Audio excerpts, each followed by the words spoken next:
these are used to make up membranes. Membranes, remember, are biological barriers.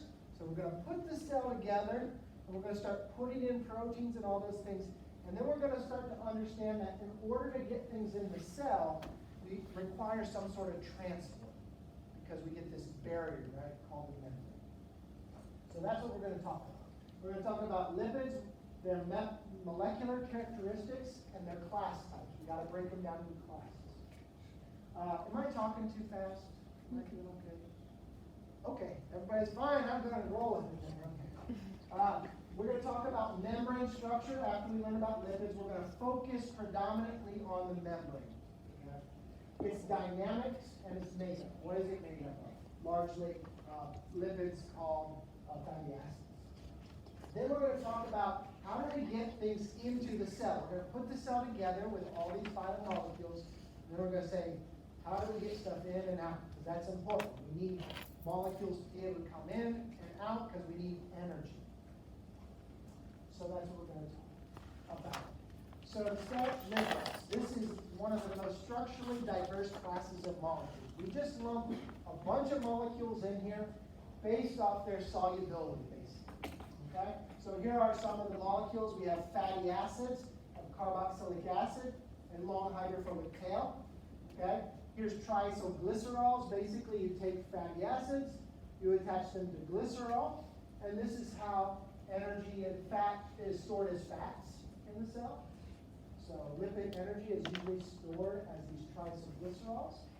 We have fatty acids making up things like membrane phospholipids. So we see glycerol here, 2 long fatty chains, and then we got this head group. We'll talk about that. So we have this class of fatty acid-containing lipids.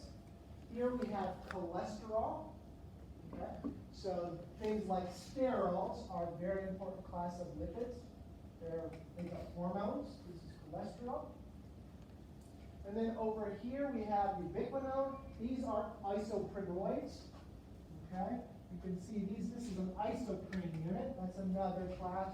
There are other classes. These are just some of the common ones. Isoprenoids, terpenes. Then we have sterols, and then we have the fatty acid. What's the similarity between all of these? They're basically organic molecules that are characterized by low solubility in water, okay, and they are relatively hydrophobic. So that's how we separate them. What are their biological functions? They're used for energy storage. They're very good with energy because they're highly reduced compounds. And when we get into metabolism here shortly this semester, we'll see that our energy ultimately comes from electrons. That's where we get a bulk of our energy, is stealing away electrons. And so lipids are very good because they're highly reduced and have a lot of energy available. And because they're hydrophobic in nature, they can be packed away very nicely in the cell, right? So fat gets stored in the adipocytes, and basically when you have a lot of fat, it just likes to glob together and it excludes water. So it's packaged efficient. So we use this as a long-term kind of energy storage. Good for insulation from the environment, has low thermal conductivity, has a high heat capacity, it can absorb heat, and it has mechanical protection. So things like whales have a large layer of fat to insulate themselves, to protect them from the cold, right? It's a good water repellent.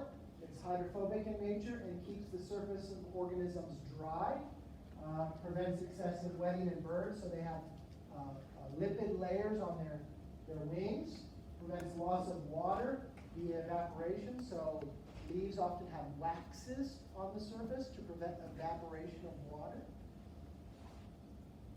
More functions, they make up the membrane. This is a very key function that we'll spend some time on. It's the main structure of cell membrane. Cofactors, vitamin K, which is important for blood clotting, coenzyme Q, for ATP synthase in the mitochondria is very important. So cofactors are largely fat soluble, we say, a lot of them. So those are very important. They are important signaling molecules. Paracrine hormones, steroid hormones, growth factors, vitamins that are hormone precursors a lot of these, like testosterone, they're steroids, they're lipids.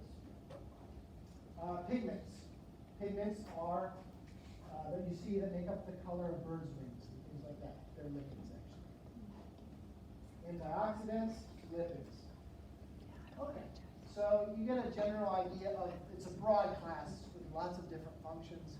The basic difference between them and the other molecules is they're fairly hydrophobic.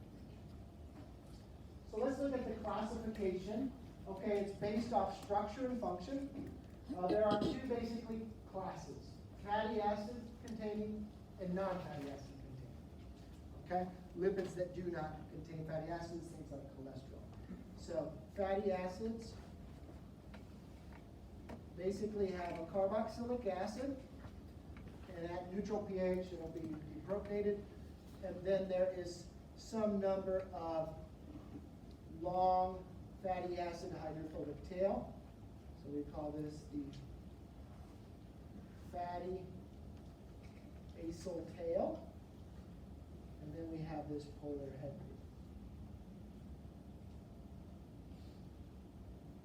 group. And this is known as a fatty acid. And then if you're not a fatty acid or a fatty acid containing lipid, you're in the other class, basically. And that's a very, very diverse class. Okay. So fatty acids, as we just talked about, are composed, have two main features. They have a hydrophilic head group, polar head group, carboxylic acid, okay? And then they have a hydrocarbon chain. We often call it the fatty acyl, okay? They can either be fully reduced, so you can see this is all CH2Os, or they can be have a double bond. We call things that are fully reduced saturated fatty acids, okay? Saturated fatty acids. And things that have double bonds are not fully reduced. We call those unsaturated fatty acids. Now, unsaturated fatty acids can be either monos, unsaturated, meaning only one double bond, 1 degree of unsaturation, or they can be polyunsaturated, where you have multiple degrees of unsaturation. Okay? So carboxylic, these molecules typically have between 4 to 36 carbons. That's generally how long they are. And they're synthesized, actually, as we'll see later in the semester, 2 carbons at a time. So generally they're even numbered, 2, 4, 6, 8, and 12. Although there are some odd chains. They're amphipathic, we would say, because they have dual characteristics. They're both hydrophilic and hydrophobic.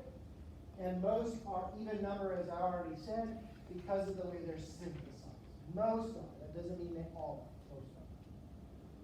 Most are unbranched. So you can see they're linear in nature. Most of them don't branch off and have branch points. They're mostly unbranched. And we've already talked about the different classes. Saturated, no double bonds. Monounsaturated, 1 double bond. Polyunsaturated, multiple double bonds.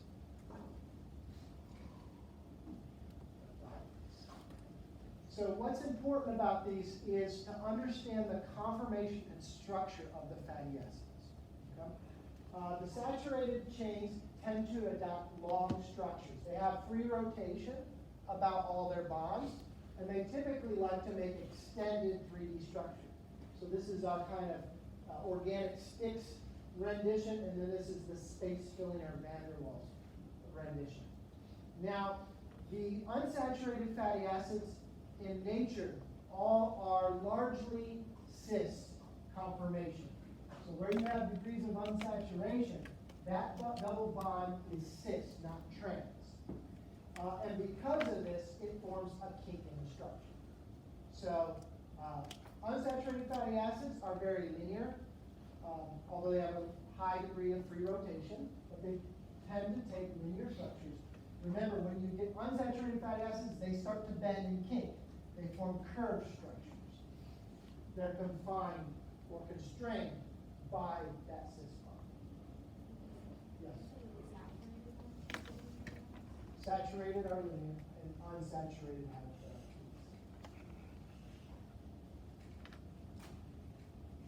Okay, so let's talk a little bit about the nomenclature. So here's a breakdown from the book, Table 10. There are two nomenclature systems, okay?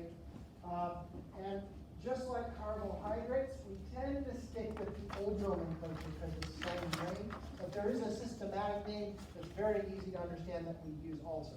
So it's kind of one of those ones you got to know both. So here this table breaks it down into saturated and unsaturated fatty acids. And it's showing from 10 to 26 here in the number of carbons that make it up. Now when I say the number of carbons, that includes the carbon that makes up the carboxylic acid. That includes it. Okay? So I want you all to focus on 10 to 20. So capric acid is the name for the fatty acid that has 10 carbons. And then to that last carbon, you have the carboxylic acid. Lauric, 12. Okay. Myristic has 14. Palmitic acid has 16. Stearic has 18. And arachidic is 20. There are some farther than this. Basically, for metabolism, we're only going to focus largely on palmitic acid, but these other ones are important to know as well. So I would like you to know up to here both the systematic name, which is over here. The systematic name is easy because the prefix is like the number of carbons. So capric acid in the systematic system is decanoic, because deca is 10. If you want 12, right, it's dodecanoic. So our lauric acid, which is the common name, is known as dodecanoic. Okay? Palmitic, okay, is hexadecanoic because it has 6 and the 10 in there. Tetradecanoic is myristic. So what I would do is learn the common names and then the systematic name from there. And here's a good way of doing this. It's alphabetical up until 18. Okay? So capric, lauric, myristic, okay? LMNOP, palmitic, LMNOP, stearic, right? It's actually alphabetical. Okay? So up until 10 through 18, it's an alphabetical, 2 at a time. Capric, lauric, myristic, palmitic, stearic.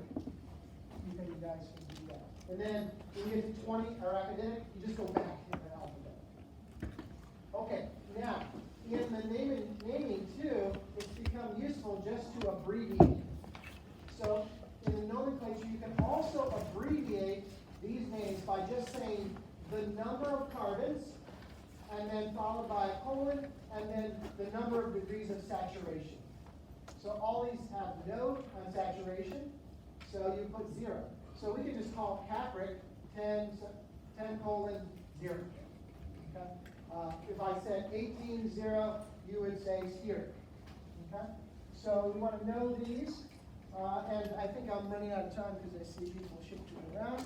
So we'll pick up from here. We'll talk about unsaturated fatty acids.